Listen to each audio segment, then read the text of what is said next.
Bonjour et bienvenue sur mon NPE à moi, la chaîne dédiée à la connaissance de soi pour aider notre personne à évoluer, à découvrir ce qui est bon pour nous, ce qui nous met dans la joie, ce qui nous fait grandir et à l'inverse, ce qui est mauvais pour nous, ce qui nous diminue, ce qui nous met dans la tristesse, ce qui nous empêche de nous épanouir. Mais avant d'aller plus loin dans cette vidéo, si vous découvrez ma chaîne, je me présente, je suis Francis Berthelot, je suis coach de vie et coach en psychologie positive. Et je vous invite également à lire le texte de la vidéo de présentation de ma chaîne pour savoir qui je suis et d'aller aussi dans la description en dessous de chaque vidéo pour vous abonner à ma newsletter entre autres, mais également pour télécharger tous les bonus gratuits que je mets à votre disposition. Donc l'objet de cette vidéo aujourd'hui, c'est de vous donner 4 choses vraiment petites qui en disent long sur vous avec un indice, ce n'est pas ce que vous dites.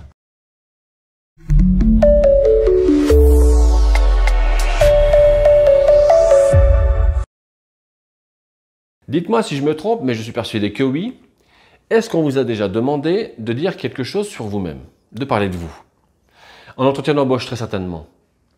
Peut-être avez-vous dit que vous étiez un bon communicateur et une bonne communicatrice, que vous êtes attentif ou attentif aux détails et que vous êtes un très bon collègue. Mais le fait, c'est que nous nous définissons toutes et tous d'une certaine manière. Et voici le paradoxe avec ça.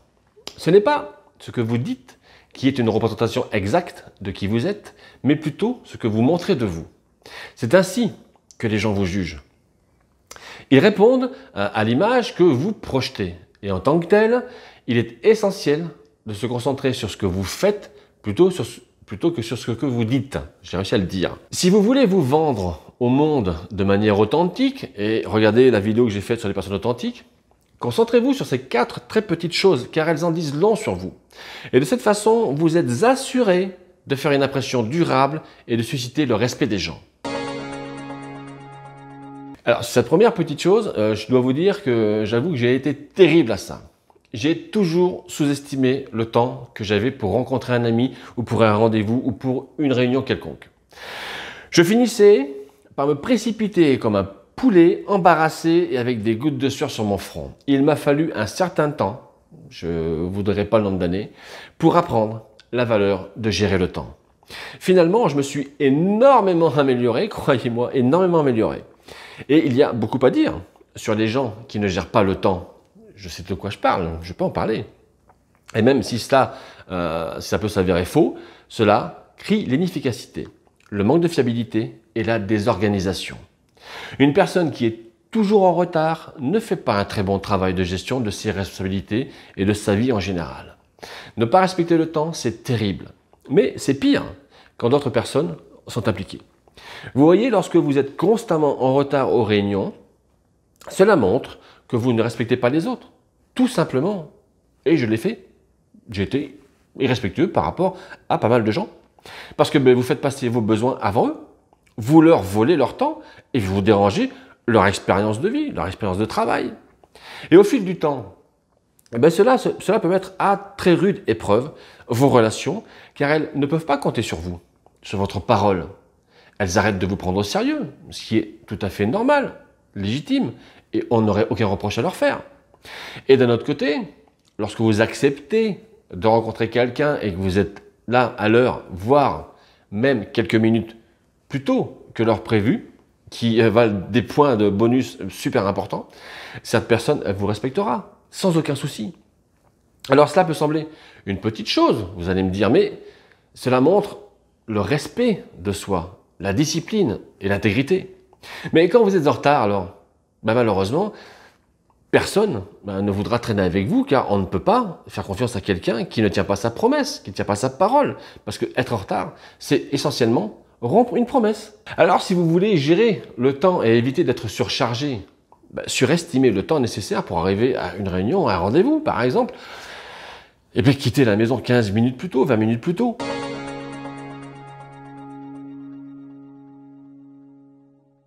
Si vous me suivez depuis quelques temps maintenant, vous savez que je suis un ancien grand timide qui s'est soigné, mais chez qui il reste quand même de très légères séquelles.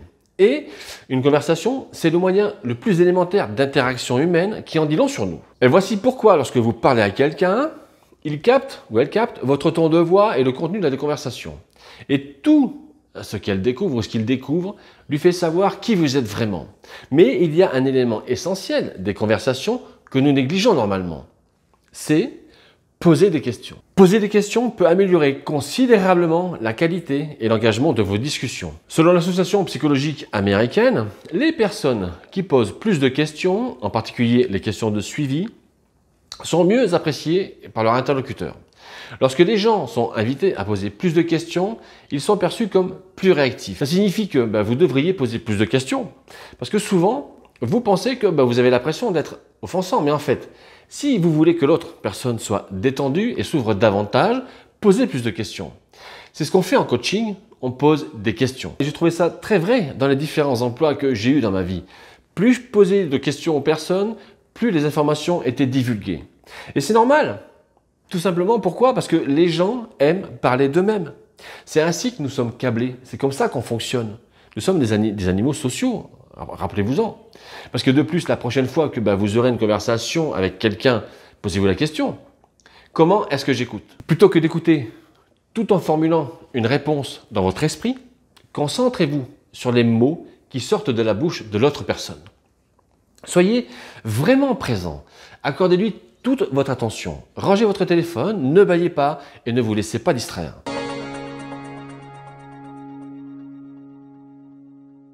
Ce que vous portez, c'est comment vous vous présentez au monde, surtout aujourd'hui quand les contacts humains sont si rapides. La mode est un langage instantané. Alors ça, c'est pas moi qui le dis. C'est elle, Miuccia Prada, la milliardaire de la mode. Et oui, l'industrie de la mode vaut environ 1,5 milliard de dollars pour une seule et bonne raison, avouons-le. Les humains sont visuels. Pourquoi pensez-vous que le battage médiatique autour des tenues de créateurs, des spectacles de relooking et des achats en ligne ne semble jamais s'essouffler? C'est en progression constante, des chiffres d'affaires s'envolent tous les ans. Alors certains pourront dire que c'est vain, mais admettons-le. Bien s'habiller peut considérablement influencer notre statut social, avouons-le. Ça, c'est clairement démontré par une étude menée par une équipe au Royaume-Uni et en Turquie. À la fin de leur étude, elles ont fait ressortir deux choses qui sont devenues des évidences. La première, c'est que vos vêtements créent vos impressions. Et la deuxième, c'est que vos vêtements peuvent faire une énorme différence dans ce que les gens pensent de vous, même sans vous connaître. Alors, bien que cette étude ait été menée sur des vêtements masculins, elle n'en reste pas moins pertinente pour tous les sexes. Donc, si vous voulez créer une impression durable sur les gens, vous devez d'abord commencer à porter une attention particulière à votre tenue vestimentaire, mais également, et ça c'est un avis personnel, ça n'engage que moi, à rester authentique, sans vouloir rechercher systématiquement les dernières tenues à la mode, intelligentes et élégantes. Et l'autre avantage d'être habillé de manière impeccable, c'est qu'il parle bien de votre caractère. Parce que par l'image que vous présentez, votre personnalité transparaît et attire les gens vers vous, ce qui, à son tour, allume une étincelle d'estime de soi et vous donne une confiance incroyable.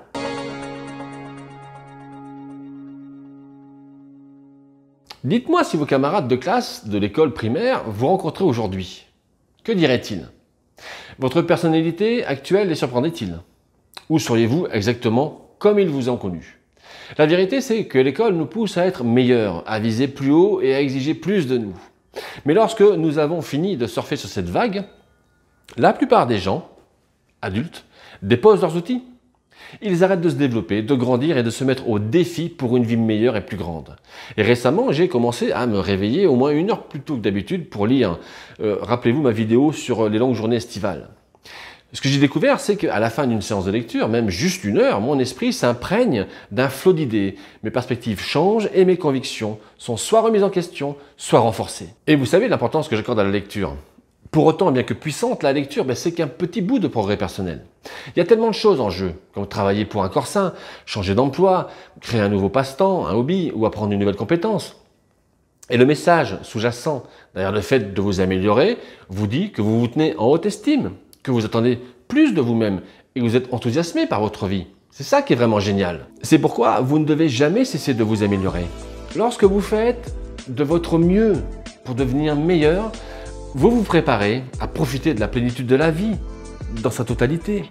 Et si vous êtes jeune, ça signifie que vous créez un avenir dont vous serez fier dans les décennies à venir. Si vous êtes plus âgé, ça signifie que vous allez bénéficier d'une bonne qualité de vie aujourd'hui. Changer ces petites choses prend du temps. Parce que les habitudes, elles sont enracinées en nous dès le plus jeune âge. C'est ce qu'on appelle les ancrages. Tout ce dont vous avez besoin, c'est de faire de petits changements. Et avec le temps, l'effort cumulé, si vous avez lu le livre, vous transformera. Mais peu importe le temps que cela prend. Cela en vaut la peine. Et lorsque vous êtes intentionnel sur l'image que vous projetez aux autres, cela peut avoir un impact significatif sur votre propre vie. Voilà pour cette vidéo. Avant de partir, n'oubliez pas de télécharger dans la description le fameux guide PDF qui va vous donner 8 méthodes uniques pour changer votre état émotionnel.